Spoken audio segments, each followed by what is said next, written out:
dari ketakutan menuju iman yang hidup. Saudara-saudari yang terkasih dalam Kristus, sabda Tuhan hari ini memperlihatkan satu perjalanan iman yang sangat nyata, mulai dari rasa takut, ragu, hingga akhirnya percaya. Di sana hidup dalam persekutuan dibentuk.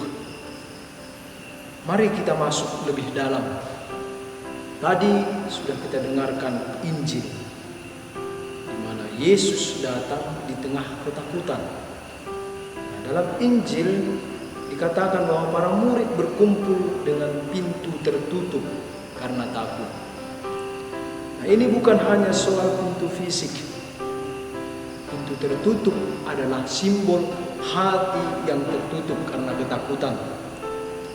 Misalnya takut akan masa depan, takut akan ancaman, dan takut akan kehilangan, dan rasa takut yang lain mungkin yang sering kita alami masing-masing. Nah, Yesus tidak menunggu pintu itu dibuka. Ia menembus pintu yang tertutup. Artinya, rahmat Tuhan tidak dibatasi oleh kondisi hati kita.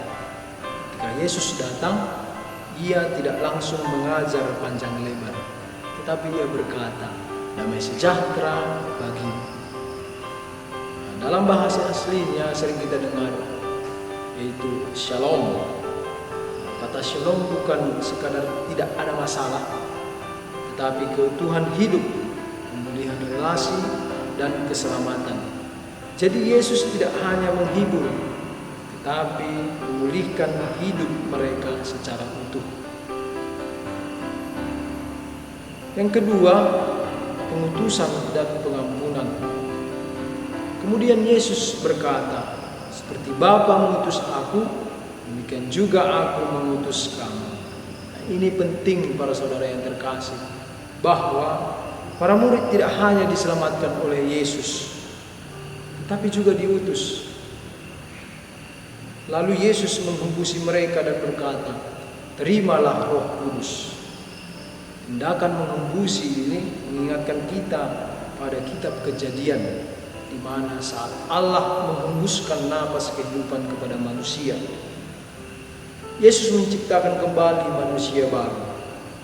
Ini adalah penciptaan baru dalam Roh Kudus dan langsung dikaitkan dengan pengampunan dosa. Artinya, gereja lahir sebagai komunitas yang membawa kerahiman, bukan penghakiman. Yang ketiga, kita belajar dari tokoh Thomas yang sering disebut yang ragu. Tetapi secara tafsir kita bisa melihat bahwa Thomas sebenarnya mewakili manusia pada zaman ini, manusia modern, di mana bahwa ia ingin bukti konkret, bukti nyata. Ia tidak mau hanya ikut-ikutan. Katanya, kalau aku tidak melihat, aku tidak akan percaya. Dan menariknya, saudara-saudara yang terkasih, Yesus menjawabnya dengan cara yang sangat personal. Yesus tidak menolak keraguan Thomas, tapi mengubahnya menjadi iman. Namun Yesus juga berkata, berbahagialah mereka yang tidak melihat, namun percaya. Nah, ini ditujukan kepada kita hari ini.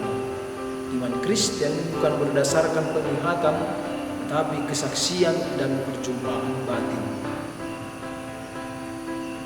Yang keempat, kita juga mendengarkan tadi dalam bacaan pertama, dalam Kisah Para Rasul. Kita bisa melihat hasilnya bahwa mereka tekun dalam ajaran, hidup dalam persekutuan, dan saling berbagi. Nah, ini bukan sekadar organisasi sosial, ini adalah buah dari kebangkitan Kristus yang bekerja dalam komunitas.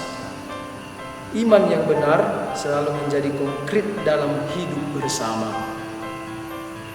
Nah, kita juga mendengar dalam bacaan kedua tadi, dalam surat Petrus, dikatakan bahwa iman kita diuji seperti emas dalam api.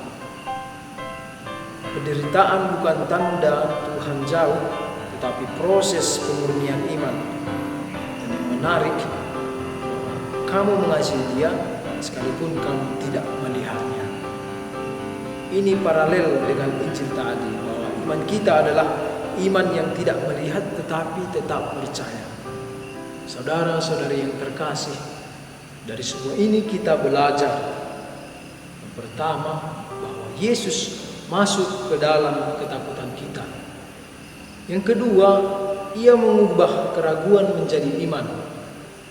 Ketiga, Ia mengutus kita menjadi pembawa damai dan pengampunan. Dan yang keempat, bahwa iman sejati selalu tampak dalam kebersamaan dan kasih. Maka pertanyaannya sederhana, apakah pintu hati kita masih tertutup?